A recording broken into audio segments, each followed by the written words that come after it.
Qu'est-ce que la température? Alors, qu'on soit curieux, juste intéressé à savoir, ou étudiant en université abordant la thermodynamique, alors cette partie de la physique présente beaucoup de notions abstraites, l'entropie, l'énergie, etc. Et ça serait pas mal de réduire le nombre de quantités qui paraissent abstraites et confuses, et de connaître donc l'une des plus faciles d'entre elles, qui est la température. Bien, ce qu'il faut savoir, c'est que sur le plan microscopique, la température est un reflet direct de l'agitation des particules. On verra ultérieurement dans des vidéos plus détaillées de thermodynamique comment lier la température à la vitesse moyenne des particules d'un gaz parfait monoatomique.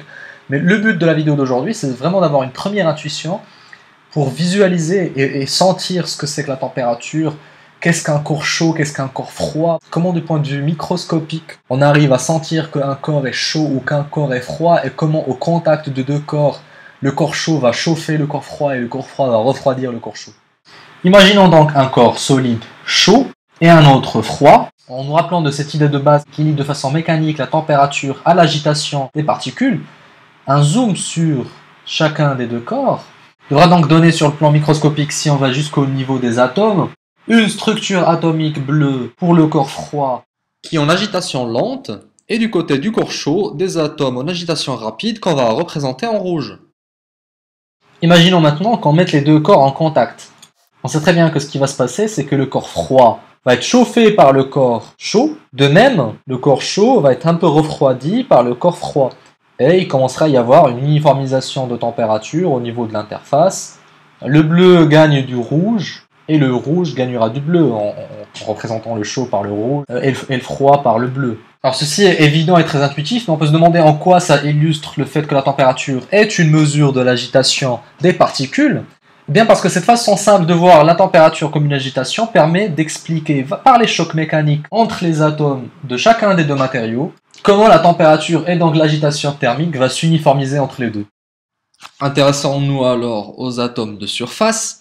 On voit ici que les atomes rouges donc du corps chaud bougent très rapidement, pendant que les atomes bleus du corps froid bougent très très lentement. Bien entendu, ceci n'est pas une reproduction de la réalité, mais il est largement suffisant pour illustrer le lien entre agitation thermique et température. Alors, mettons les deux corps en contact.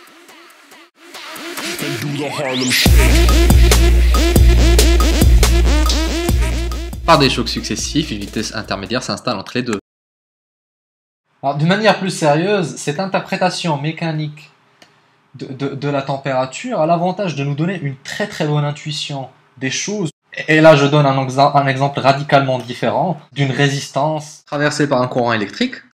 Et encore, on sait tous que cette résistance, une fois traversée par les électrons, elle va chauffer. Eh bien, l'avantage de cette vision microscopique et mécanique de la température, c'est que dans cette situation, il suffit de penser au fait qu'il y aura des collisions entre les électrons et les atomes de la résistance. Ces collisions vont augmenter l'agitation de ces atomes et donc la résistance va chauffer. On peut maintenant, même avec ça, donner une interprétation plus mécanique du sentiment biologique de chaleur. Et bien, sentir qu'un corps est chaud, c'est juste interpréter un signal nerveux qui nous dit que ce corps accélère l'agitation des atomes de notre main, et donc qu'un corps froid, c'est un corps qui va décélérer l'agitation des atomes de notre main. J'espère que cette vidéo vous a donné une première intuition de ce que c'est que la température. Dans la prochaine vidéo de thermodynamique, on va aborder la cinétique des gaz et expliquer la température dans le cadre du modèle du gaz parfait monoatomique.